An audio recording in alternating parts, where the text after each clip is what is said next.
Okay, so let's get started. So welcome to tonight's webinar. My name is Rafi Shulman, and I'm the co-founder of Olim Advisors. Joining me tonight is my partner and my sister, Lara Itzhaki. So thanks, Lara, for joining us tonight. In addition, we also have 8 wonderful people who have agreed to take the time out and share with you their insight. They've all made Aliyah recently, and they want to really give you the inside scoop, the good, the bad, and the ugly. So they have some great tips, great advice, and thank you everyone for joining us. Laura is going to introduce you each in a moment, and we'll get started. We have over 210 people from around the world, and I'm always fascinated and amazed and inspired by the large number of people that we get.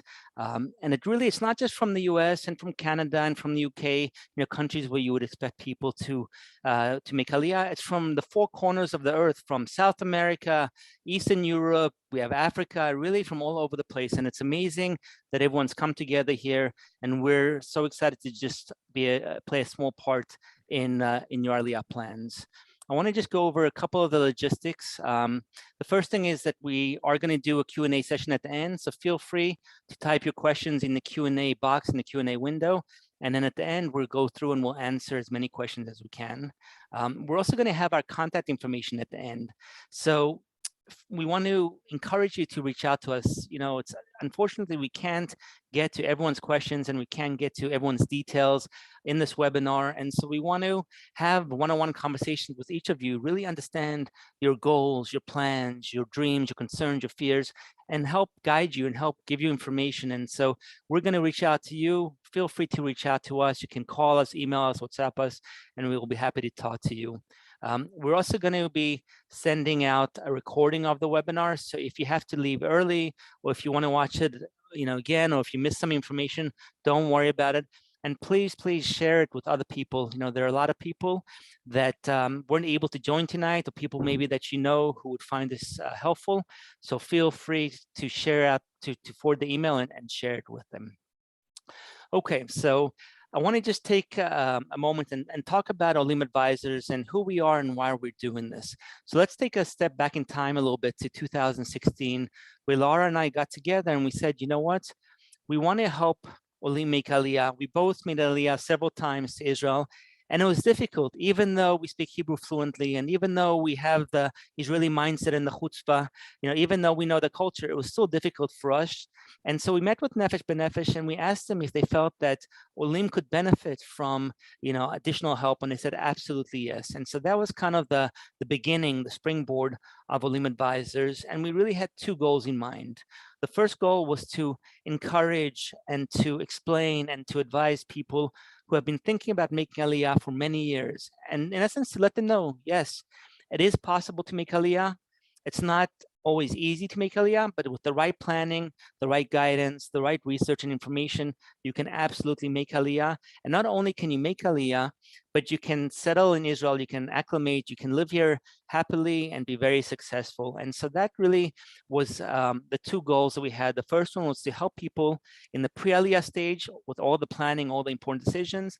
And then once people get here, once Olim get here, to help them deal with the bureaucracy, to deal with the challenges, to deal with the language. And so thank God we've helped a lot of families over the years, and please God, we'll continue to do that. We also offer a number of services to families who already live in Israel, because the challenges don't just end when you get here. Often they continue for weeks, sometimes months, sometimes years. And so people were turning to us and saying, we need help. And so we created a few services for older people who need healthcare guidance, for families with children with special needs, and for real estate, because real estate is such an integral part of making Aliyah, whether you're renting a home or buying a home, or if you live here, at one point you might want to buy a home. And so people were turning to us and looking for guidance. And so that's really the bottom line. That's really why we're here, is that we want to guide people. We want to help you. We want to give you information. And with that, I'd like to hand it over to Lara, who will introduce our wonderful panel of Olim, who are here to do the same thing, to help you in any way that they can. Hi, everyone. I'm so excited for this webinar. I think the best way to get information across is to have people who have made Aliyah speaking to those thinking about Aliyah. So we try to choose some of our clients from across the country. We're going to do it in alphabetical order, first name. So Chayim, you're first. if you can introduce yourself, let everyone know where you're from, where you got to, and then if you could discuss a challenge or two that was something that stood out in your mind with your Aliyah. And if you could also share something that you would have loved to have known before you made Aliyah. And lastly, if you have any insights, anything that you feel that you could give over to those that are thinking about Aliyah or planning that already and can learn from what you've gone through, you and your wife. So, Chayim, Okay. Can you hear me? perfect. Yeah, loud and clear. Good. Okay, so my wife and I made Aliyah after retiring from West Hempstead, which is on Long Island, or as we pronounce it, Long Island. And that we made it during the height of COVID, which was actually a mace last year, 2021. And so there were all sorts of difficulties we had to do with that. But so in terms of challenges, one, since Rafi and Lara want us to not repeat what everybody else is saying. So the one thing that I was just going to point out in terms of getting your finances in order, assuming you're going to keep assets in America and need to transfer them at some point, little by little or in bulk over to Eretz Israel, and also how you deal with your credit cards. There's many issues that you wouldn't think of. I'm just going to mention a couple. This is not an exhaustive list. I'm probably mentioning a few out of dozens. As an example, just some of the stranger things. You definitely want to have a power of attorney for one or more people in America, because there's certain things that the banks won't let you do remotely. So it was interesting to find out that many of the banks require their own power of attorney form. So don't think you're just going to go and have an attorney take care of a power of attorney and the banks are going to accept it. Your bank may not. So you have to check something through like that.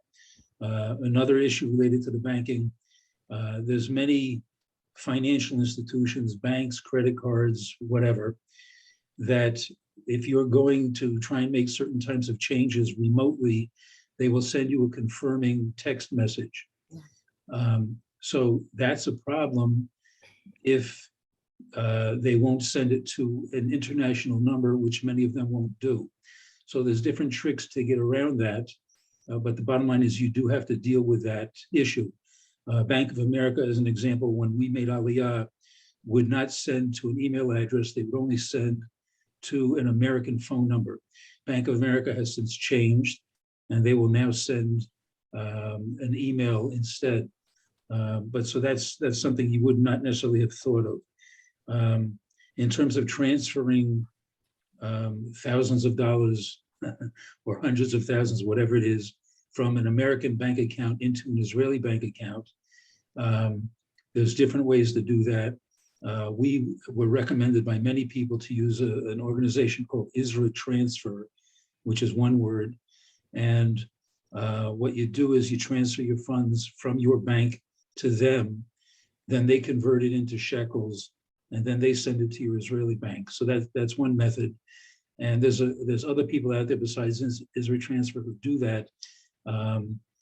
They take a certain vig, a certain percentage for what they're doing, but it's not an enormous amount. But you have to think this through in advance and make sure. Some of the banks will make an international wire transfer for you. Many of them won't. It's catch as catch can, but you have to deal with this in advance.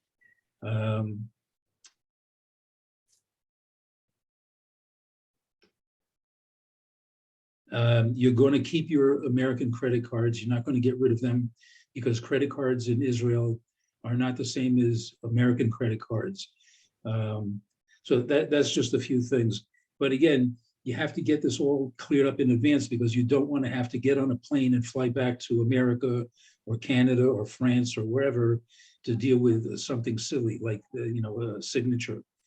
In terms of something that we would like to have known more about now that we're here, so there's certain aspects of the healthcare system which happens to be pretty darn good compared to a lot of the rumors. It's not bad. And most of the issues we have with it are because we're not yet Hebrew speaking. So that causes problems, obviously. But most of the doctors that we've had to deal with, well, they all speak English to some extent. Many of them very, very well, because a lot of them are Australian or British or South African or American. But in any case, there's certain aspects of the healthcare system.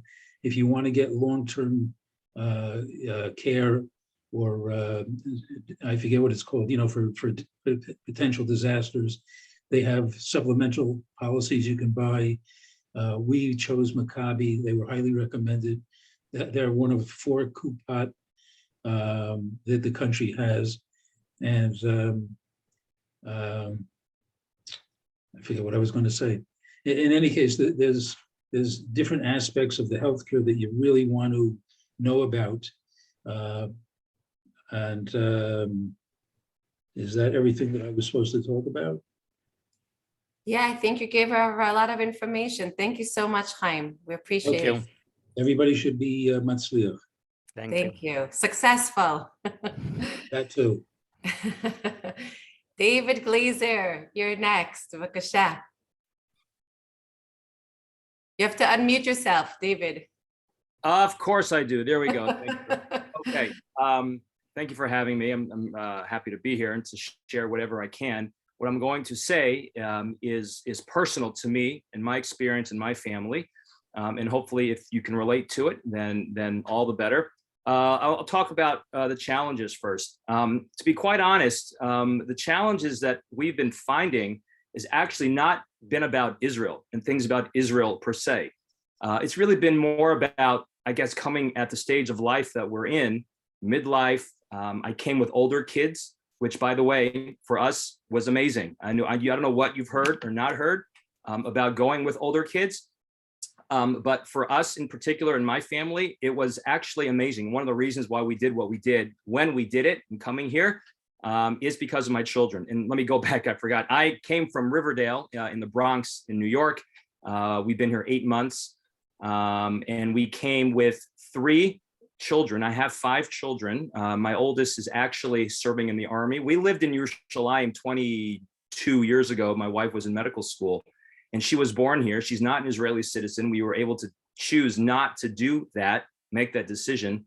They had just changed the law. So she's actually not an Israeli citizen, but she's now serving in the army. She was in college last year at IDC in Herzliya and decided to take a break. She's doing the army. I also have a senior in high school who we left back in the States to finish. He's actually graduating next week. We're actually going in for the graduation. And it wasn't even a thought in our mind when we were going to do this, that we were going to pull him out. We knew that we were going to leave him.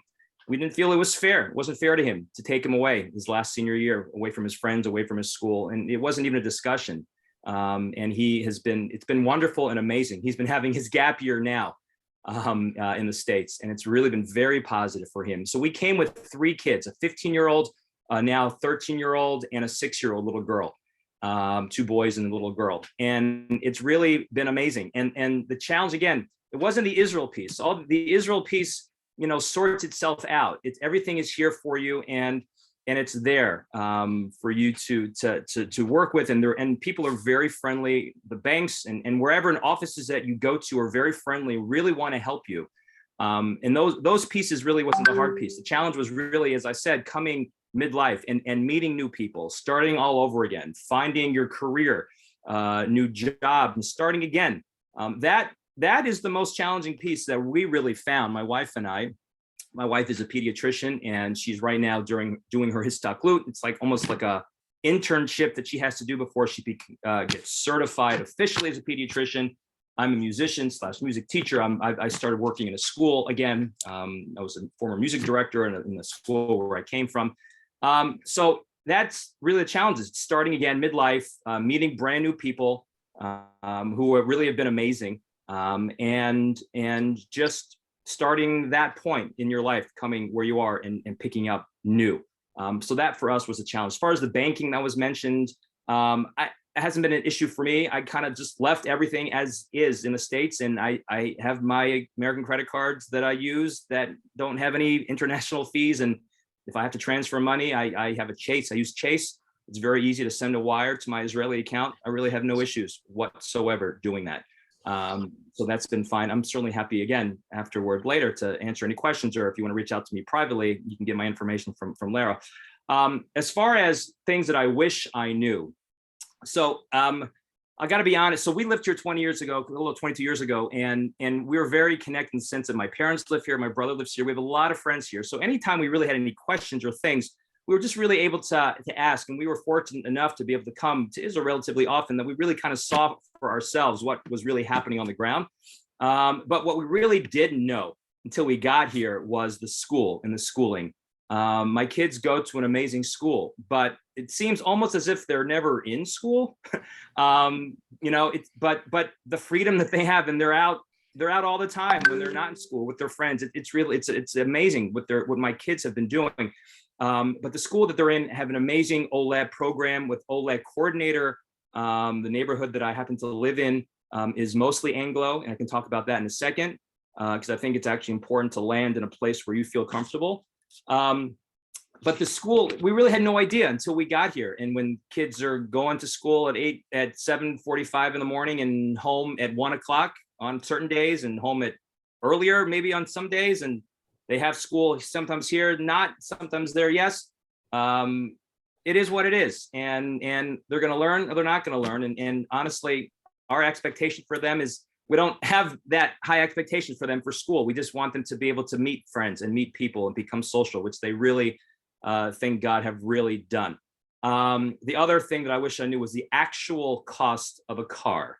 When you buy a car, I heard rumors, but it wasn't until we actually had to buy a car that the sticker shock was just unbelievable. And it is what it is. As someone explained to me, one of the reasons why the prices are so high is because that's what funds the army and other things that the government does for us. And it is what it is. And so just keep that in mind, that buying a car is expensive, very, very expensive. As far as tips and insights, so I have a couple of logistical and practical tips that were given to me that were really very helpful, and I want to pass them on. One, when it comes to the actual lift and sending a lift, if you are planning on sending a lift, you color code your boxes. In other words, what does that mean? Every room that you're packing, the boxes in whatever room you're in should have a color. Put a color on the box: orange, living room; red, dining room, whatever it is. And that way, when you get here and the lift is being unloaded, right? All the red boxes are going in your living room. All the yellow boxes are going in the bedroom number 1. All the blue, et cetera, et cetera. And that was very, very helpful as far as organizing, because when the lift does come, it is a little chaotic in the house, and you are checking off the boxes as they come in. Box 131. Yep, it came. Here it is. It's going. And it's hard to manage. And if you can have friends who were going to help you, we had friends come to our house on lift day when they came. That was very helpful, because it is a little chaotic, but it doesn't have to be if you're organized and you just know ahead of time, and you know where things are going to go once they get to your house. Speaking of house, we were a little shocked at the size of our house when we moved in for the very first time. We only saw pictures and video. Obviously, during Corona, we couldn't come to see it. We were a little taken aback, let's just say, by the actual size of what it was. We got over it, and it's fine, and it's wonderful where we are. But just be prepared for that. So color coded, that's one. Of course, Olim Advisors. They were very helpful for us. So there's a big shout out and plug for Olim Advisors. I kid you not, they were incredible. Lara in particular was incredible for us in making really everything that we have done here that much easier. So a public thank you and shout out to Lara for that. Also regarding the lift, someone who I know who actually is in the business of shipping back and forth a lot from Israel to the States, made a point, which is regarding the lift and valuables. If you have anything that is incredibly valuable to you, not so much monetary, more sentimental, or things that, if God forbid something happens to your lift and the container, and things do happen, obviously insurance covers anything monetarily, but if there are anything that is incredibly sentimental or important to you or your family, don't put it on the lift. You'll figure out somehow some other way to get it. I have my wife's grandmother's sterling silver is still at my friends in the States, and I got to figure out how to get it, but at least I know where it is. So that's an example. We didn't put that on the list. And then the other point, the other tip I want to give is choosing a community that really works for you. I've heard stories, and I know people that when they came, picked a community perhaps that they thought would be nice to live in, or whatever they heard, and at the end of the day, it didn't work because we are immigrants, and we will always be immigrants, and immigrants need to be and stick with each other. My wife's aunt, who made Aliyah in 1971, still considers herself an immigrant, and immigrants, understand each other. They get along with each other in other ways that others don't understand. And we moved to a place. It was an incredibly soft landing, a very easy landing, because it's a mostly Anglo area where I live, and it made a huge difference for my kids. We arrived on a Thursday. Friday nights, there was a knock on our door. Well, we were out for Shabbat. We were invited out, but there's a knock on the door, and 7 kids, my boys' age, literally came and took them out Friday night, and I didn't see them until the very next morning, and it's been that way ever since. So picking your community is obviously very important, and you want to pick a community that is, as they say, matim to who you are and what you are, and thinking that it is important that you should give yourself that the freedom to be able to say to yourselves, we're making this very hard transition, and it's a transition, it's a change, it's a big change, and it's not easy, but it's not ultimately challenging either, if you do it correctly, and finding your community is very important. I happen to live in Modiin. I live in a neighborhood called Bergman, which is primarily in Anglo. The shul that I go to is Anglo. I mean, you don't hear Hebrew now on the street. You don't hear Hebrew. Now you might say, well, that's not a good thing, because how are you supposed to learn Hebrew? Well, my kids are in school. They hear Hebrew. There is Hebrew around. But for me personally, and my family personally, this is what we needed, and it made a huge, huge difference. And then the last thing, and I'll end with this, is as far as tips to be helpful, is you need to get in the mindset of, if it's out of my control, I can't get upset about it. I just can't. And that was hard for me to do and to learn, but there were things that just happened that were just out of my control. And it was annoying. Yes, it was annoying, but I couldn't get angry about it because it wasn't anything I can do about it. So you need to figure, you need to kind of get in that mindset. And I see some questions coming up, Lara. I don't know if I should answer them now, or we'll answer them at the end. Yeah, absolutely. Oh, that's all I got. Thank you. Yifat, I love the color coding. I wish I would have known that before I made Aliyah. That's brilliant. Dina, you are up next. You're on mute, though. You have to unmute, okay. Dina. I'm off. Great. Okay. So I actually have similar circumstances and experiences to David. I don't know him, but we made Aliyah from Chicago this past summer, also with 5 children. Also, my oldest is 16 and down to 7. And we were told by a ton of people, oh, it's really stupid. Don't make Aliyah with older kids. They won't do well, this, that. Which is why for so many years we hadn't made Aliyah, because we were nervous to do it with older kids. But honestly, my children, I feel like, are doing even better here. They were doing great in Chicago, and Baruch Hashem, here they're like thriving. It's amazing. Wow, amazing. The social scene. We're in Ramat Beit Shemesh, in a small community in Ramat Beit Shemesh Aleph. It's called Ramat Shiloh, which is also very Anglo. But they do have Israeli friends also. They do speak mostly English, which is helpful for kids when they're coming at certain ages, because you don't want to throw them in and have them be upset and frustrated. My youngest is in Kita Aleph, and she interacts more in Hebrew because her friends, she doesn't have as many Anglos in her class, and she is always speaking Hebrew with them already. And my kids came with very little Hebrew. So we're definitely happy with the community. And same situation as David was saying, our kids are out from morning till night. Thank God.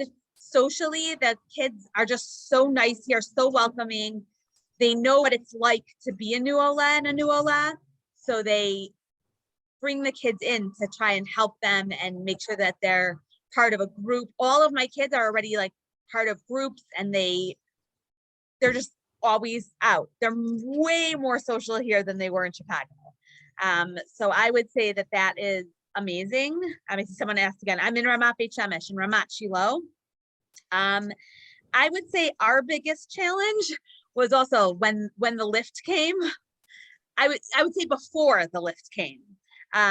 It's very hard to know exactly what to pack, what you need. You don't want to overbuy here because you know things are coming on your lift. You're kind of thrown in and borrowing mattresses from people, sleeping on mattresses on the floor. Your kids are sleeping on mattresses. It's a very in-between time. So I would say if you maintain a positive attitude about it, your kids will be okay also. I found that I see when people get stressed out or upset that it trickles on down to their children. But if you don't make a big deal about it and you try to, you know, not so much hide, but kind of get over the difficulty of your stuff not being there, then you can get over that challenge also. That's a big challenge. I would say something that's coming up more now is my older daughters bring up the shopping a lot.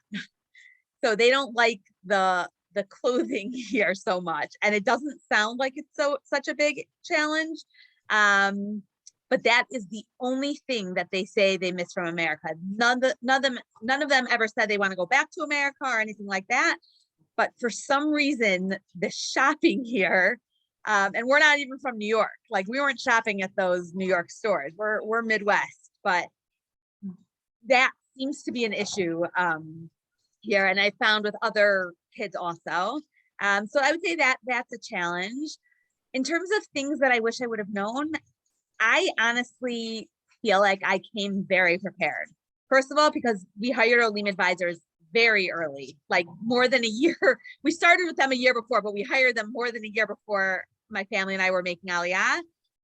So kind of any question we had, they directed us in the right people or the right way.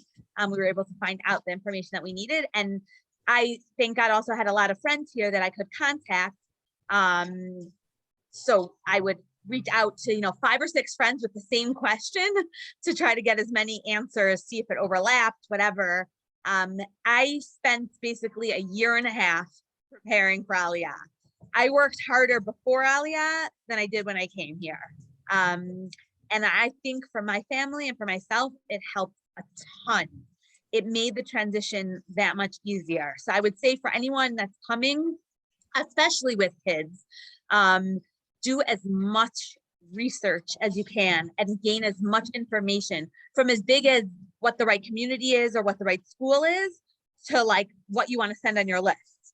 Literally from big until small, I would do as much research, as much asking, as much contacting with people as possible. I think that really, really helped. So that would be advice also.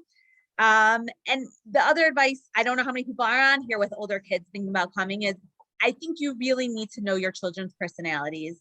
I'm not going to make a blanket statement and say it's okay to come with older kids, because I have friends that happen to be going back because their kids could not find their place here.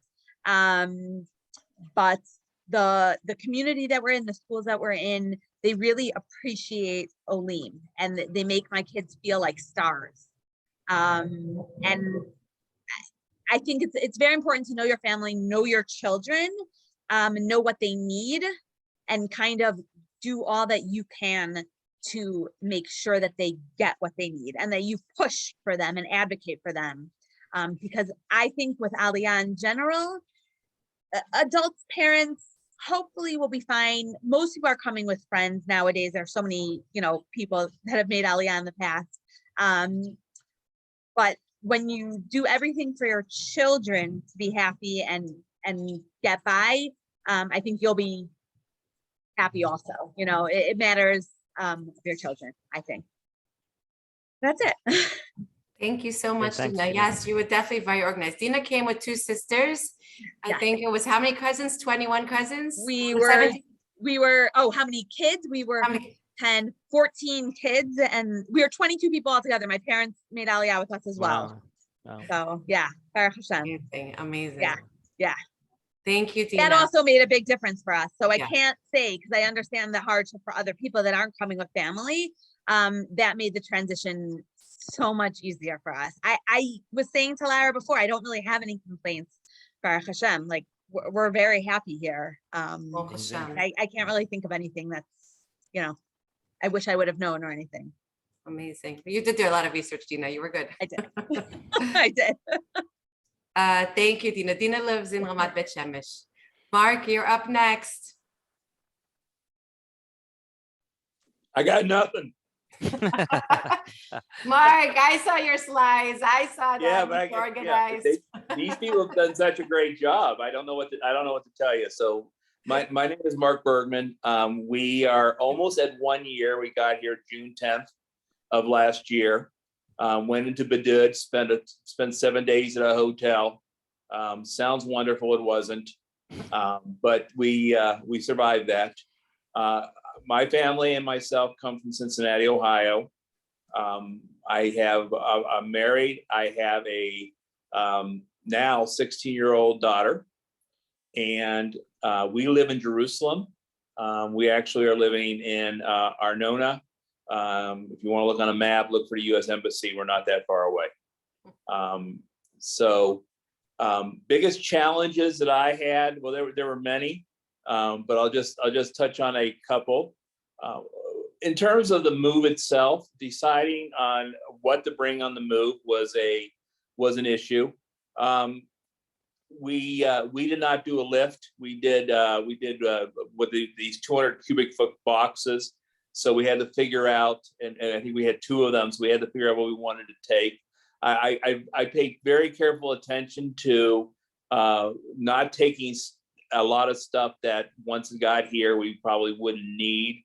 I could basically tell you that there's always these questions about appliances. I want to bring my appliances. Oh, well, it's 110 to 220. Well, now I'm going to buy generators and things like that. Don't bother. Just go ahead, and appliances are not expensive here unless you have something you really love. I love my Instant Pot in the U.S. I bought one here. I think it was a little bit more than what I paid for it there, but I didn't have to worry about what would happen if I put it in the wrong plug or anything like that. The other things we needed to concentrate on is where to live. It was a priority in my case because I was dragging my child here who wasn't crazy about coming here at the time. That I didn't want to say, hey, but we're bringing you to another country, and by the way, we're throwing you. You don't know a lot of Hebrew. We're going to throw you in a school with Hebrew. Good luck. We actually the focus in our case on where to live was based on where we would find a school for my daughter. And then based on that, because my daughter would only be in school for 2 or 3 years, we would then live in that area. So we found a great school here in Jerusalem, primarily English. She loves it there. She's got a lot of friends that she has made. She goes out with her friends, echoing what some of the other things were said. And we ended up in Jerusalem, and it's worked out okay. I've actually, in the year I've been here, had one job. And then left it and actually took another job. So in our case, it worked very well. The third item, the biggest challenges that I had was what type of employment to focus on. You may not, look at what your strengths are, take advantage of what you can do. You may not be doing anything that you were doing there. In my case, my secondary job in the U.S. was doing taxes. I've been in H&R Block for 25 years. So when I came here, I kind of focused on I don't speak fluent Hebrew at all. I kind of focused on the fact that I knew there was a need for tax returns to be done here. I kind of tailored my resume around that. I was lucky enough to get one job, and then I actually found another job, and I'm doing taxes now. Things I should have known before I made the Aliyah. I could echo some of the other things that were said. The banking system is very interesting here. I did not know a lot about it. I've gotten a little more comfortable with it since I started here, but it's a unique system, and I wish I had known more about it before I came here. Tips and insights for people who are thinking about making Aliyah. I'm not going to go with the obvious stuff on this one. I'm going to go with something that's a little bit different. Yes, I am renting. It's much more common to rent. I'm renting a 4-bedroom apartment here in Arnona. We are about 10 minutes from the old city. It's a primarily Anglo, a lot of Anglos in this community. It's kind of funny. I always joke with my wife. We'll be walking down the street and we'll hear 2 people in front of us talking, and they're speaking, an accent in perfect English. And I'll say to my wife, "Boy, this Hebrew is a lot easier than I thought it was going to be." I can understand. It's almost like they're speaking English. So this community, that's not having to learn Hebrew so far has not been a tremendous issue, although I am trying very hard to learn Hebrew. In terms of tips and insights, I'm going to go another way on this. Israel is a technologically advanced country. And what I mean by that is, you use public transportation, you're going to use technology. There are apps for that. If you go into the banking system, has a lot of technology involved. The insurance has a lot of tech. You do your prescriptions online. You don't have to, everything. You don't necessarily even have to talk to somebody to do this stuff. Technology is your friend. I heard people saying, "Well, I don't want to use technology." I cringe, because you want to try to figure out how to use tools like Google Maps, Google Translate. These are great tools. Google Translate will translate any web page almost that comes on your screen, so you can actually read it. We do our shopping with Google Translate. We do all our stuff with the banks and with the insurance or medical with Google Maps. You want to learn how to use VPNs. They're not scary. They work very well. You want to learn how to use, I encourage anybody to get a Google Voice number before you leave, because that takes care of almost 99% of your issues regarding the issue of keeping a bank in the United States and having to get do two-factor authentication and getting a phone text back to you. I got Google Voice. I don't have a problem with any of the banks I work with. Anybody, Social Security, all the places that do that, I get a text on my phone, boom, I punch it into the website and I'm through. So use technology, learn how to use technology, use Facebook. There's a lot of groups on Facebook. I'm constantly asking questions about things in Secret Jerusalem if you're not joined it. You use VPN so you can see you can see your American TV. In my case, I was desperate to make sure I could watch my Cincinnati Bengals play. So VPN was definitely my friend for that. So take advantage of the technology that's out there and try to use it. It makes things so much easier. Thank you, Marc. Thank you so much. Shoshi, we're up to you, and we're going to answer everyone's questions at the end. We'll have time for Q&A. Okay, so I also made Aliyah from Chicago. I'm Dina's sister. Our other sister's not on. And I also moved to Ramat Shiloh. So I will say that thank God it worked out very well that all of our children have their cousins and their grandparents and their aunts and their uncles. So that is something that I don't think works for everybody, but if you can come with as much family as possible, it really helps. I would have to agree with everyone that the biggest challenge probably was everything being up in the air.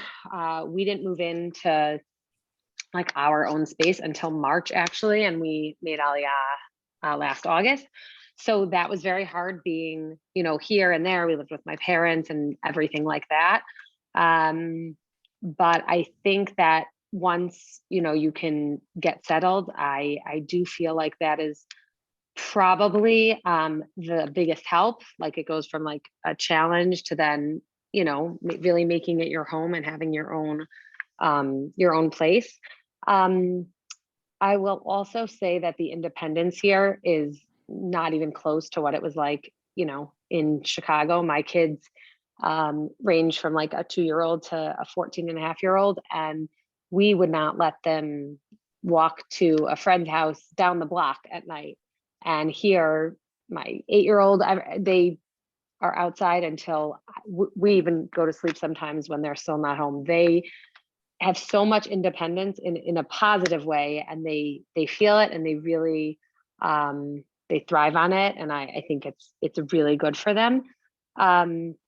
Another thing that I wasn't expecting was the medical system. Everyone, said that it's very different and it's really hard and you can't get appointments and everything like that. And we have loved everything. I've had to use the pediatrician exceptionally often for my children. And it's walkable from where we live. And it happens to be that our doctors speak English. You can easily find English speaking doctors, which I would recommend because, for something like that with the kids, it does make life easier. They are fantastic. And I happen to have really, really been very, very happy with the medical system here so far. Hope it stays that way. And lastly, like what my sister was saying regarding kind of letting things go and just realizing, Israel is a very different culture. It is not America in many, many good ways, and also in some challenging ways. But my cousin who moved here years and years ago before she was married would just kind of like chalk things up and call it a happy tax. So if you are stressed at the end of a day and you're like, oh my gosh, if you don't have a car and you need to take a cab instead of a bus and it's 70 shekel instead of 3 shekel, you just kind of chalk it up to the happy tax. Like sometimes you need to just, whether it's spend or relax or take some time for yourself and just enjoy the fact that, you're in Israel, because I think that at the end of the day, that is, why a lot of us are here. And it's so wonderful. It's also been the month of like Yom Ha'atzmaut and Yom Yerushalayim's coming up and everything. But it's really amazing here. And if you can kind of look past some of the, things that become challenging, I think it's just really, really, really wonderful. And our kids, thank God, have really thrived. And we've, thank God, been very lucky. So yeah, I think Great. that's it. Amazing. Thank you, Shoshi. I think we all talk about our kids. I think it's just such a big concern when we make Aliyah. We're all worried about our kids. That, when people come with a family and you come as adults and it's just you feel like, okay, so we're coming with the kids. So I think that's how we all kind of focus on that. But thank you, Shoshi. And Yifat and Zach, you're up. Hello. Hi. Hi. So we are here about 6 months. We came in November, which made everything even more challenging because it's kind of mid-school year and stuff. Been here about 6 months. I think if we focused on our biggest challenge, sorry for everybody, but we're going to go back to the kids. So we came with 4 kids.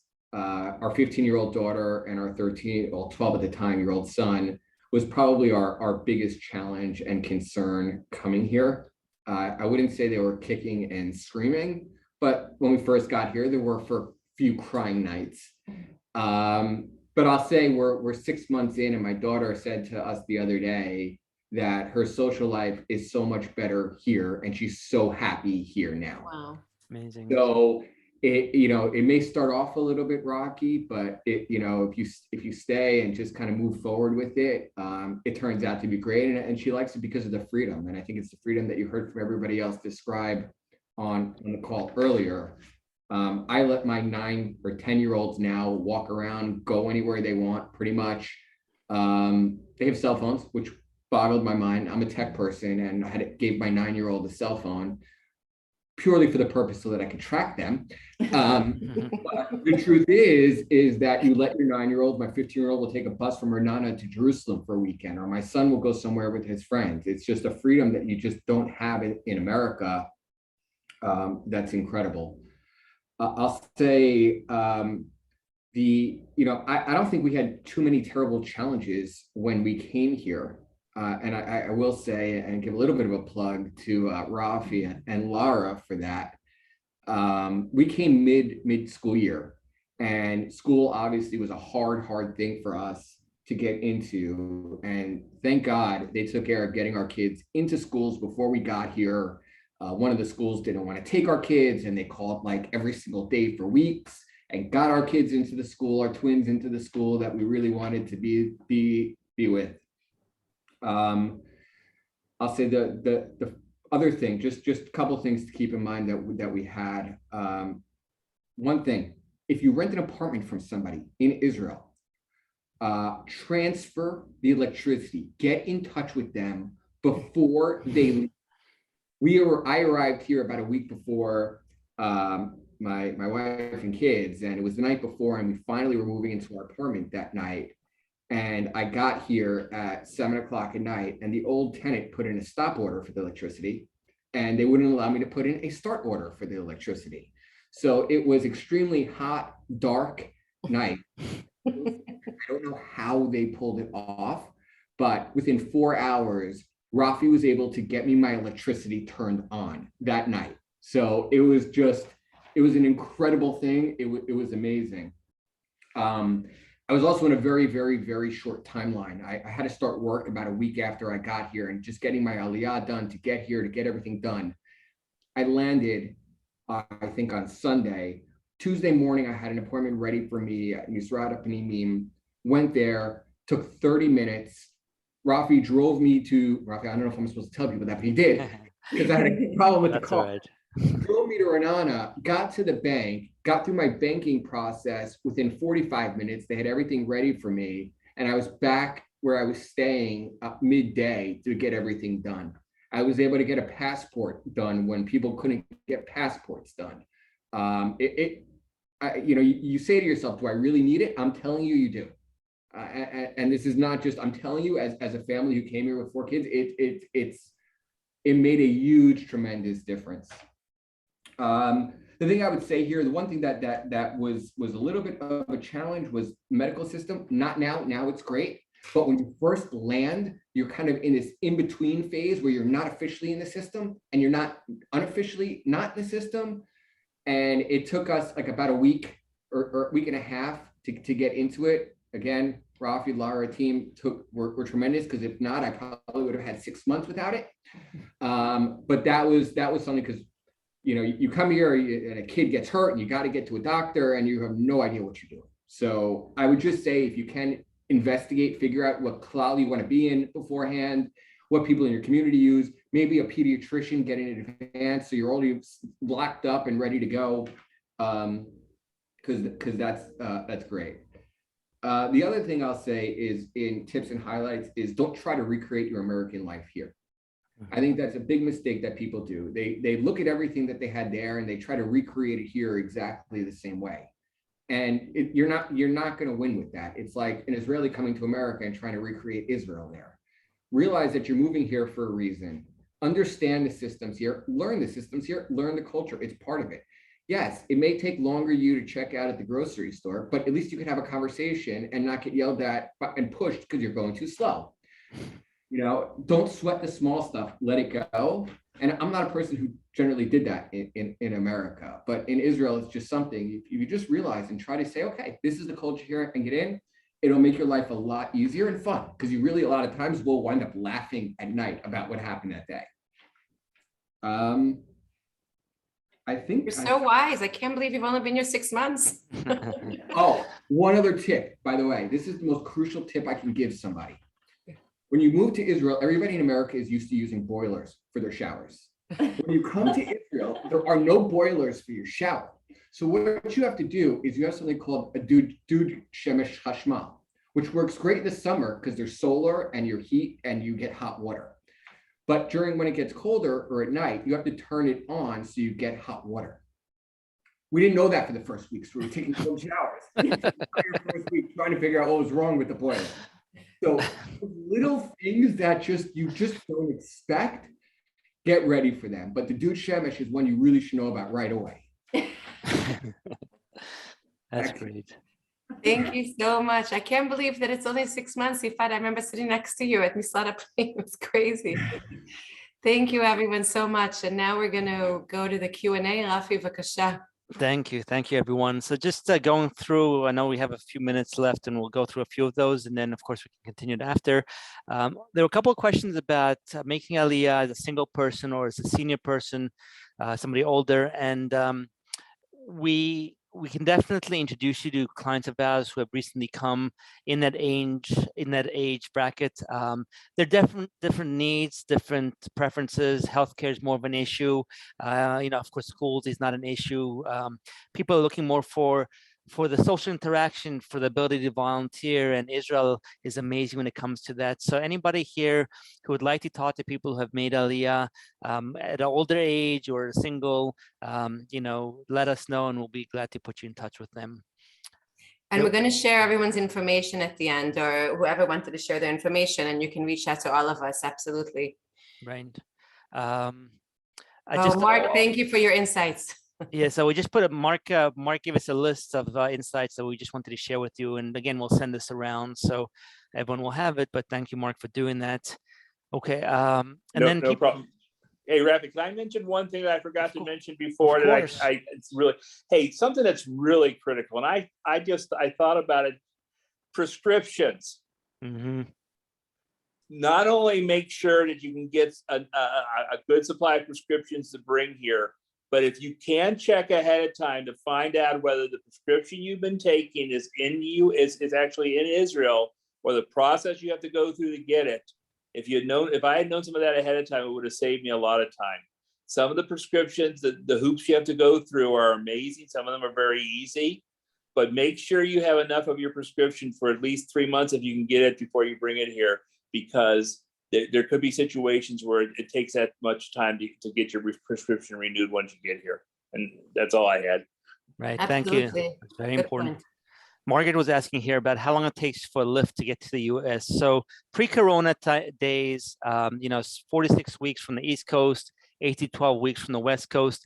Things has obviously changed so much, and things are changing from week to week and month to month. And so what I recommend that you do is reach out to the shipping companies, let them know when you're going to ship, because if you're shipping in the summer, it's, that's when it's the busy season. It might take longer. We also put together a shipping guide with tips and things you need to keep in mind. So if you haven't received that from us, reach out to us and we'll send that to you. And one point with shipping is that you really have two options when it comes to timing. Either you can ship things way ahead of time so that they get here shortly after you arrive, or you can keep your things in the States, your furniture, and then ship it closer to your Aliyah date, and then it will get here after you arrive. And my personal recommendation. Can I jump in for 1 second, Yeah. Rafi, just about that? Because we had a situation where we had thought our situation was we had to be out of our house in June, but we weren't leaving until September. So we had thought, let's send everything to Israel in June. It'll get there and it'll be waiting for us. And then, but what happens is that if you want to avoid all the taxes, you need to be on the ground. You need to be on the ground to actually receive it. So we actually could not send it when we had wanted to send it. We had to do it. We timed it, whatever. It came about 2.5 weeks after we had gotten here. But in order to get the tax benefits, you have to be actually present in Israel. So that was something that we correct. Good point. And also storage here is very expensive. So what I was going to say is that if you can time it, as David said, about 10 days to 2 weeks after you arrive, then you can really settle into your life pretty quickly. Your furniture, the kids' toys and everything, your pots and pans. And so that's my personal recommendation. You send it and try and send it sooner in kind of when you're in the States, wherever you're coming from, so that it arrives shortly after you arrive. Margaret also was asking about what other services does Olim Advisors offer. So Lara, maybe if you just want to touch upon it just quickly. And again, we'd be happy to have conversations with everyone because we do offer quite a lot and it's very personalized to everyone's situation. So Lara, if you just want to take a couple of minutes, that'd be great. Absolutely. So just very quickly, we have our basic package, which is to help people with the bureaucracy. Today, the bureaucracy, people are talking about coming during Corona. I think today it's actually the hardest it's ever been. To make an appointment today in Misad Apnim is mission impossible, actually. So we have a package where we take our clients through the bureaucracy. It's Mishlad HaPnim, which is the Ministry of Interior. Then we go to the bank, Ministry of Absorption. We help get your ID card, your passport, open up a bank account, and convert your driver's license. So that's our first package. We then have packages that are more comprehensive. People sign up as early as they want. As Dina had mentioned before, her and her sisters had signed up more than a year before Aliyah. We help them with finding a community and housing and schools and registering. And once they got here, it's helping with all the bureaucracy. And then for 6 months or a year afterwards, we're here to answer and to be for them whatever they need, whether it's your utilities, switching over your name. We don't even want to discuss how difficult that can be, and taking care of all those issues. And then just being there for you for whatever questions you may have for the first 6 months or 12 months after your Aliyah. We've also, we have a pilot trip package, which now, thank goodness, we can start helping people with, to actually help them plan a pilot trip, come here, be very efficient. People come for a very short period of time. So to help them plan out which communities, which cities they want to go look at, if they need to go see schools, if they need to see a realtor, if they want to meet people, we get that all organized for them. We have a healthcare package for anyone who's coming with special healthcare needs. They can, as Marc mentioned, it's very, very important to know, we do research to see which medicine is covered here or not covered here within the healthcare basket, how you would be able to get medicine, whatever you would need, doctors that you would need, so that's a healthcare package. We also have a package that helps families with children with special needs to find the different programs, to help with what's called your Bituach Lomi. Very difficult for Israelis to deal with all these proceedings. So we have that. And then finally, we have a package that helps people with real estate. People are buying homes and they just feel very, very overwhelmed. Contracts in Hebrew, many of the professionals do not necessarily speak English. So we kind of oversee the whole process, make sure that they have good and honest professionals helping them. We make sure that they have someone to turn to if they have any questions, and we oversee the process from beginning to end when they're looking for a home and then when they're buying a home. And again, you can reach out to us, Olim Advisors, at any time, ask any questions. We're here to help you. Did I miss anything, Rafi? I think I got it. Yeah, Lara, you know what you like? I think people, what they don't, it's not something you can put in your brochure, but having Lara and Rafi and the ability to communicate and just get in touch with them when you just move to a new country and have no one here to really help you, it's like having an anchor for you. Like, you know, there's somewhere you can go when something's going wrong. And it's not like you feel like you're calling an agency and getting, you know, a thing. It is like you call them and you feel like it's your family helping you here. And I know my wife and I, like, it was just, there's nothing that, like, it's just that level of comfort that you have knowing somebody's there for you. So you can't really put that in a brochure, but trust me, you feel it. It's a piece of I wanted mind. to unmute myself also, just to like second that. I think Aliyah would have been completely different a little bit before, but even so much here with the Elon and putting us in touch and the bills. I mean, it's a world of difference. I honestly don't even think we'd be able to do it without you guys. So I know you guys can't say that, but if anyone's thinking you have no idea how much it, like, I mean, obviously everyone feels the same way. I don't know. It's the difference between a good Aliyah and a really, really difficult one. So yeah, they've been amazing. Yeah. Thank you. On that note, I want to second that also, because there's enough challenges that you're going to have to maintain on your own. So whatever help you can get, and I don't know if somebody mentioned this, I say that Nefesh B'Nefesh, not to badmouth anyone, but people think that Nefesh B'Nefesh, you know, does the job and helps. They're literally just a portal for paperwork. That is all they do. They don't pay for your flight. The Jewish agency pays for your flight. Nefesh B'Nefesh is a portal for your paperwork. So don't go into it thinking I'm making Aliyah through Nefesh B'Nefesh. Oh, they're going to help me. That's not what they do. I don't know if that's what they're meant to do, but that's not what they do. So you have to know that there's a lot of challenges. There are a lot of questions. They're not going to answer you. So you're going to need other people to help with everything else. And Olim Advisors was Unbelievable. Like so unbelievable. I think everyone's shaking their head and nodding their head and agreeing. So yeah. I just want to Thank say you. a few things. Firstly, we didn't ask anyone to say anything. I'm blushing. I feel very lucky to have met all of you guys. It's been amazing. Personally, I do want to say about Nefesh B'Nefesh. I happen to make Aliyah right before Nefesh B'Nefesh, and I do have to say it is different. They do add. Let's give them what they do. They get you here. They give information. Let's leave it at that. Yes, correct. Right. They're important. No, you can't do it without them. Paperwork wise, you cannot do it without them. They are, but in terms of personal interaction and personal questions and help with day-to-day things, that I don't know if that's what they're there for, but that's not, Right. Okay. so you need that help. You really do need that Right. help.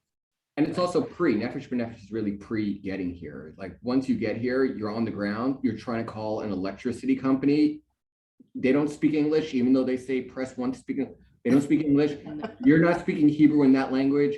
You need your electricity turned on. There's only one person you go to.